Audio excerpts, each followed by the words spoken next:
ആര്യനാണ് nominate ചെയ്യാൻ വന്ന ആര്യൻ്റെ first vote ലക്ഷ്മിയാണെന്ന് പറഞ്ഞ് ലക്ഷ്മി എന്നോട് അന്ന് വഴക്കിട്ടില്ലേ, ഞാൻ ആ സാധനത്തിൻ്റെ പുറത്ത് തുണി ഇട്ടില്ല എന്ന് പറഞ്ഞിട്ട്, മുടി വെച്ചില്ല എന്ന് പറഞ്ഞിട്ട്. നിങ്ങൾ എത്രമാത്രം എന്നോട് വഴക്കിട്ടെന്നറിയോ? ലക്ഷ്മി, നിങ്ങൾ വന്നിട്ട് ഒരു കാര്യം മനസ്സിലാക്കണം, ഇവിടെ എന്തും വേണ്ടി ദാലിരിക്കുന്നു. നിങ്ങൾ ആ ദാല് വെച്ചൊരു കറി ഉണ്ടാക്കാതെ നിങ്ങൾ എപ്പം നോക്കിയാലും ടൊമാറ്റോ കറി എന്ന് പറഞ്ഞ് ഇന്ന് 3 ദിവസമായി.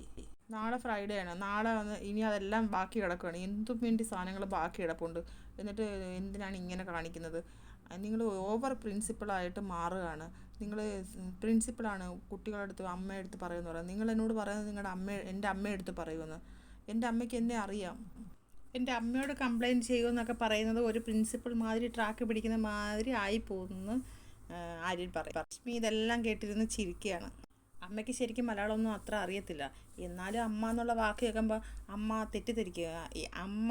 ഞാൻ നല്ലൊരു കുട്ടിയാണെന്ന് എനിക്കറിയാം. ലക്ഷ്മി ഇതെല്ലാം കേട്ട് ചിരിക്കുക. തക്കാളി മാറ്റി ലക്ഷ്മി വേറെ കറിയാക്ക്. സത്യം പറഞ്ഞാൽ ഞാൻ മടുത്ത്. ആര്യൻ്റെ നോമിനേറ്റ് എല്ലാവരും ചിരിക്കുകയാണ്.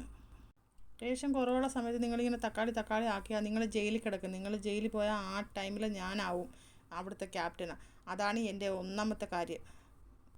എൻ്റെ മെയിൻ ഉദ്ദേശമേ അതാണ്. നിങ്ങൾ ജയിലിൽ കിടന്ന ആ ടൈം മുതൽ ഞാൻ ആ ടീമിൻ്റെ ക്യാപ്റ്റനായി മാറും.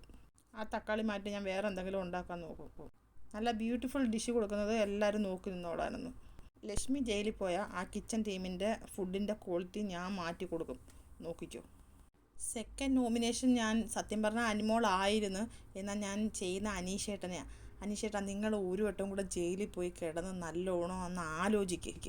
ഇപ്പം തന്നെ നിങ്ങൾ 3 പ്രാവശ്യം പോയി, എന്നാലും സാരമില്ല. നിങ്ങൾ ഒരു വട്ടം കൂടെ ജയിലിൽ പോയിട്ട് നിങ്ങൾ ഒന്ന് മാറ്റി പിടിക്കുക. നിങ്ങൾ ഈ കോമണർ എന്ന് എത്രയായി കേൾക്കുന്നത് അനീഷേട്ടാ? നിങ്ങൾ ഇതൊന്നും മാറ്റി ചിന്തിക്കുക, മാറ്റി പിടിക്കുക.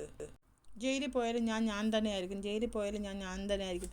അത് അങ്ങനെ പറയല്ലേ അനീഷേട്ടാ ജയിലിൽ പോകുന്നത് നമ്മൾ നന്നാവാൻ വേണ്ടിയാണ്. നിങ്ങളൊന്ന് നന്നാവ്. നിങ്ങൾ ഈ വീക്കിൽ വലിയ കുഴപ്പങ്ങളൊന്നും ഇല്ലായിരുന്നു, പ്രശ്നങ്ങളൊന്നും ഇല്ലായിരുന്നു. എന്നാലും ഞാൻ നിങ്ങളെ ജയിലിൽ വിടുന്നത്. നിങ്ങൾ ഒരു ദിവസമെങ്കിലും നിങ്ങൾ ആൾ സൂപ്പറൊക്കെയാണ്, അതൊക്കെ ഞാൻ സമ്മതിക്കുന്നത്. പക്ഷേ നിങ്ങൾ ജയിലിൽ പോയിട്ടെങ്കിലും നിങ്ങൾ നന്നാകാൻ വേണ്ടിയാണ് ജയിലിൽ വിടുന്നത്. നിങ്ങളൊന്ന് നന്നായിട്ട് വാ. എല്ലാവരും അവിടെ ചിരിക്കുകയാണ്. ഷാനവാസൊക്കെ ടാസ്കിൽ വിധികർത്താവുമ്പം കൈ പൊക്കും. അതൊന്നും അല്ല അനീഷേട്ടാ, നിങ്ങൾ കുറച്ചും കൂടി ഇൻവോൾവ് ആവാൻ നോക്ക് എന്ന് പറഞ്ഞിട്ട് അനീഷിനെയും ലക്ഷ്മിയെയും നോമിനേറ്റ് ചെയ്യുകയാണ് ജയിലിലേക്ക്. അപ്പോൾ അടുത്തൊരു ലൈവ് അപ്ഡേറ്റുമായിട്ട് ഞാൻ വീണ്ടും വരാം. എൻ്റെ ചാനലൊന്ന് സബ്സ്ക്രൈബ് ചെയ്യണേ, സപ്പോർട്ട് ചെയ്യണേ എല്ലാവരും.